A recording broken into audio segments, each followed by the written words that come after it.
بسم اللہ الرحمن الرحیم۔ السلام علیکم۔ عدلیہ میں من پسند جج بھرتی کرنے کے بعد اگلی خبر اس سے بھی زیادہ خوفناک ہے، اور وہ یہ کہ ججوں کو جو پلاٹس دیے جاتے ہیں ان کا جو کوٹا ہے اس کوٹے میں اضافہ کر دیا گیا ہے۔ اسلام آباد کے دو سیکٹرز F14 اور F15 ان میں ججز کے حوالے سے جو مختص کوٹا تھا، ریزروڈ کوٹا تھا پلاٹس کا ججز کے لیے، وہ پہلے 16 تھا اور اب اس کو بڑھا کر 40 کر دیا گیا ہے۔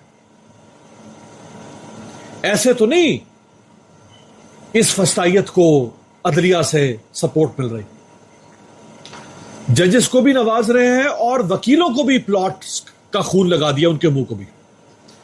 اسلام آباد میں جو DHA بن رہا ہے ایک نیا چک شہزاد کے ساتھ، اسلام آباد کی دو مہنگی ترین ہاؤسنگ سوسائٹیز، پارک ویو جو کہ علیم خان کی ہے اور بحریہ انکلیو جو ملک ریاض کی، ان کے بالکل ساتھ ملے کا یہ جو نیا DHA اسلام آباد میں بن رہا ہے، جہاں وکلاء کو پلاٹس ملیں گے، تو ججوں کو بھی پلاٹس، وکیلوں کو بھی پلاٹس اور بیوروکریسی کو بھی پلاٹس، پولیس کو پلاٹس،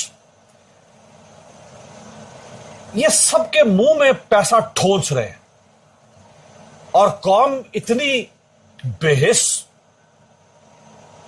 اور قوم کے اندر یہ جو طبقہ اہم عہدوں پہ بیٹھا ہے وہ اتنا خود غرض، لالچی اور پیسے، دولت اور عہدے کا اتنا حریص ہو چکا ہے کہ آپ ان کو پیسہ پھینک تماشا دیکھ، جیسے کرائے کے قاتل ہوتے ہیں، آپ ان کو پیسے دیں، مرسنریز جن کو کہتے ہیں، پیسے دیں کسی کا قتل کروا دیں، معذرت کے ساتھ جیسے کوئی طوائف ہو، پیسہ دیں وہ جھنکار پہن کے کسی کے سامنے بھی ناچنا شروع کر دیں۔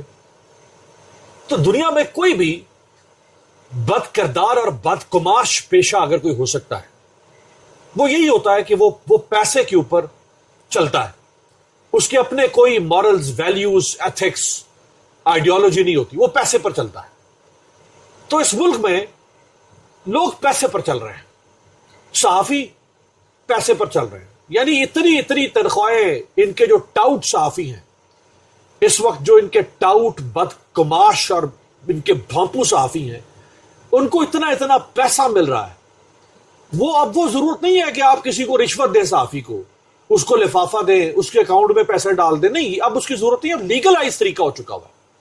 صحافیوں کو بھرتی کروایا جاتا ہے مختلف جگہوں پہ، ان کی اچھی تنخواہیں لگوائی جاتی ہیں، 50 لاکھ روپے پر منتھ، جن کی وقت 25 لاکھ سے اوپر نہیں ہوگی، زیادہ سے زیادہ میں کہہ رہا ہوں، 25 بھی زیادہ کہہ رہا ہوں، ان کو 50 لاکھ روپیہ۔ اس کے علاوہ سوشل میڈیا کے ذریعے سے ان کو اکوموڈیٹ کیا جا رہا ہے، تھنک ٹینکس میں ان کو اکوموڈیٹ کیا جا رہا ہے، بیوروکریٹ ہے، پولیس آفیسر ہے، وہ اچھی پوسٹنگ کے لیے وہ کہہ رہا ہے یس باس، کس کو اٹھانا ہے، کس کو مارنا ہے، کس پہ جعلی پرچہ کرنا ہے، کس کو ٹھوک کے رکھنا ہے، کس کو تون کے رکھنا ہے، مجھے صرف 2 چیزیں چاہیے، ایک GOR میں گھر دے دو، دوسرا مجھے اچھی پوسٹنگ دے دو۔ مولوی، اس جیسا تو بد کردار کوئی شاید کسی نے جنا ہی نہیں ہوگا جتنا بد کردار مولوی پاکستان میں پیدا ہو چکا ہے۔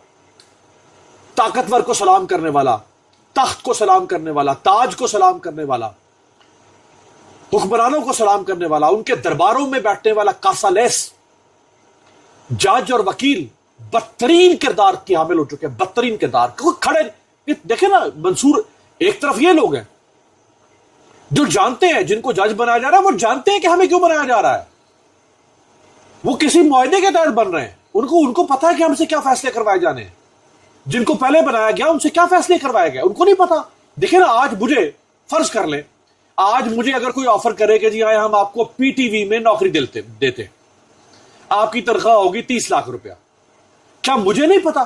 میں اندھا ہوں، گونگا ہوں، بہرا ہوں، پاگل ہوں، دیوانہ ہوں؟ کیا مجھے نہیں پتا کہ اگر مجھے PTV میں نوکری کی آفر دی جا رہی ہے اس کا مطلب یہ ہے کہ میں نے شہباز شریف کی، اسٹیبلشمنٹ کی، بلاول کی، ان لوگوں کی تعریفیں کرنی ہے، چاپلوسی کرنی ہے؟ اگر آج مجھے کوئی اور سرکاری عہدہ مل جائے اسی میڈیا سے متعلق، اچھی خاصی تنخواہ ہو، دفتر ہو، گھر ہو، گاڑی ہو، ڈرائیور ہو، کیا مجھے نہیں پتا کہ اس کے عوض مجھے کیا کرنا ہے؟ ایسے ہی میں جج بن جاؤں ان حالات میں، ایسے ہی میں کوئی عہدہ لے لوں، مجھے نہیں پتا کہ مجھے اس کی قیمت ادا کرنی ہے؟ میں نہیں جانتا، یہ جو جج بن رہے ہیں ان کو نہیں پتا، یعنی وہ شخص جو عمران خان کو سزائیں دے رہا ہے بطور سیشن جج، وہ جج بن رہا ہے ہائی کورٹ کا، وہ وکیل جو عمران خان کو سزائیں دلوا رہے ہیں بطور وکیل، وہ جج بن رہے ہیں۔ کیا چن چن کے وہی لوگ لا کے بنائے جا رہے ہیں جج، جو کسی خاص شخص کے اور کسی خاص جماعت کے خلاف استعمال ہوتے رہے؟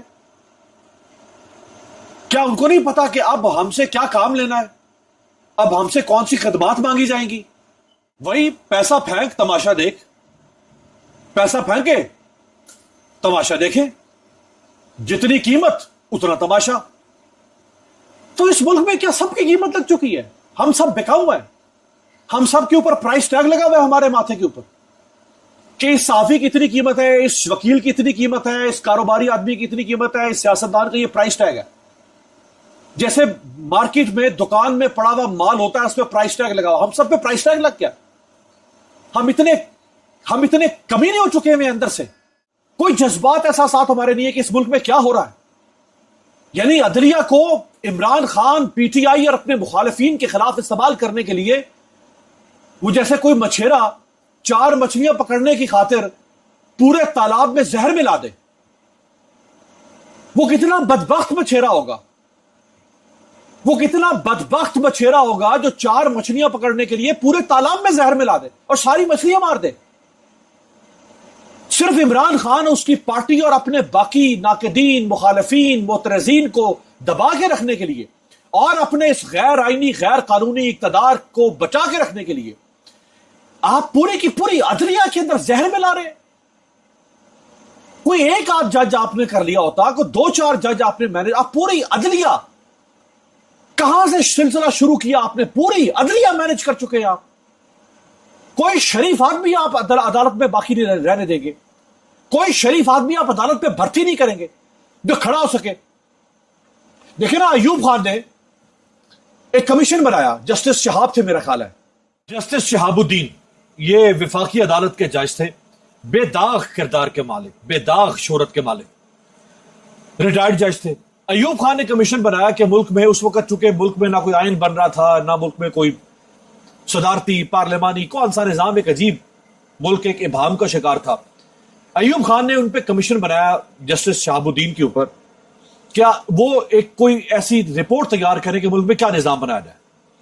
جسٹس شہاب الدین نے کہا کہ مجھے ایک کمٹمنٹ چاہیے۔ ایوب خان نے کہا کیا کمٹمنٹ؟ انہوں نے کہا کمٹمنٹ یہ چاہیے کہ آپ میری رپورٹ پر عمل کریں نہ کریں لیکن آپ اس کو پبلش ضرور کریں گے۔ جسٹس شہاب نے بڑی زبردست رپورٹ بنا کے ایوب خان کو پیش کر دی۔ جب وہ رپورٹ شائع ہوئی تو وہ رپورٹ ہی تبدیل کر دی گئی۔ اب آپ دیکھیں کہ جسٹس شہاب الدین نے کیا مانگا، اس نے یہ نہیں کہا کہ ایوب خان جو کمیشن جیسے تم رپورٹ کہو گے میں بنانے کو تیار ہوں، اس کے بدلے میں مجھے پلاٹ دے دو، اس کے بدلے میں مجھے کہیں بھرتی کر دو، اس کے بدلے میں مجھے کوئی اور نوکری دے دو، اس کے بدلے میں مجھے یہ دے دو، مجھے وہ دے دو، مجھے ملک کا صدر بنا دو، مجھے گورنر بنا دو۔ وہ یہ بھی تو مانگ سکتا تھا۔ اس نے کیا مانگا؟ مجھے صرف ایک گارنٹی دے دو کہ یہ رپورٹ میری پبلش کرو گے، تم عمل کرو نہ کرو وہ تمہارا کام ہے، تم صدر ہو ملک کے، تم چیف مارشل ایڈمنسٹریٹر ہو، لیکن اس رپورٹ کو پبلش کر دینا کم از کم۔ خیر اس نے پبلش ہی نہیں کی، پبلش تو کی خیر، وہ تبدیل ہی کر دی۔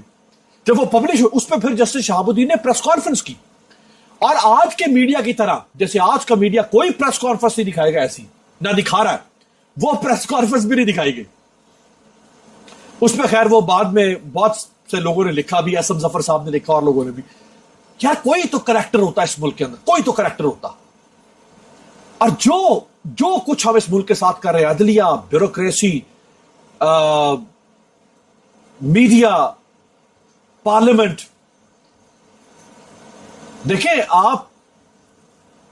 آپ نے گھر میں اگر کوئی جانور رکھا ہوا ہے نا پالتو، بلی ہے، کتا ہے، گائے ہے، بھینس ہے، بکری ہے، آپ کیا کرتے ہیں جب آپ نے اس سے ریپروڈکشن کی طرف جانا ہو؟ آپ کیا کرتے ہیں کہ یار ہم اس جانور کی اچھی نسل حاصل کریں۔ اگر گائے ہے بھینس ہے تو کہتے ہیں اچھی نسل حاصل کریں اس کی نسل خراب نہیں ہونی چاہیے. اس گائے سے وہ بچے لیں جو اچھی نسل کے ہوں, بل بھی اچھا ہو, کاؤ بھی اچھی ہو. ہم جانور تک کی نسل کا خیال رکھتے ہیں کہ جانور کی نسل خراب نہ ہو جائے. یہاں ہم نے پارلیمنٹ, عدلیہ, میڈیا سب کچھ برباد کر دیا, سول سروسز سب کچھ برباد کر دی صرف عمران خان کے بغض میں اور اس ہائبرڈ نظام کو بچانے کے لیے. یہ جو نسل خراب کر, یہ میں کہوں گا یہ ویسے ہی ہے جیسے آپ کو نسل خراب کر دیتے ہیں کسی جانور کی. اچھی نسل کا گھوڑا کیا کہتے ہیں لوگ, اچھی نسل کا گھوڑا ہونا چاہیے بھائی. 20-20 لاکھ روپے کا گھوڑا ہے, 30-30 لاکھ روپے کا گھوڑا ہے, 1-1 کروڑ روپے کا گھوڑا ہے. جو رکھتے ہیں پالتے ہیں گھوڑا, ان سے پوچھیں کہ جب انہوں نے گھوڑے سے بچے لینے ہوتے ہیں تو وہ گھوڑی سے بچے لینے ہوتے ہیں تو وہ دیکھتے ہیں کہ فلاں ملک کے فلاں شہر میں, فلاں گاؤں میں, فلاں گھوڑا فارم کے اوپر فلاں جگہ پہ سے جا کے ہم نے اپنی اس گھوڑی کو میٹ کروانا ہے تاکہ ہمیں اچھی نسل کا بچہ حاصل ہو سکے. آپ نے نسل ہی برباد کر دی اس ملک کی, عدلیہ کی, پارلیمنٹ کی, بیوروکریسی کی, میڈیا کی نسل ہی برباد کر دی آپ نے. یہ ایک شخص کے بغض کے اندر کیا کر رہے ہیں, اور پوری قوم بیٹھی تماشا دیکھ رہی ہے. خیر ابھی کوئی ہلچل شروع تو ہوئی تو ہے. ایک طرف وہ عمران خان کی بہریں باہر نکل رہی ہیں, دوسری طرف علی احمد کرد. اس پہ پھر اگلے ویلاگ میں بات کریں گے.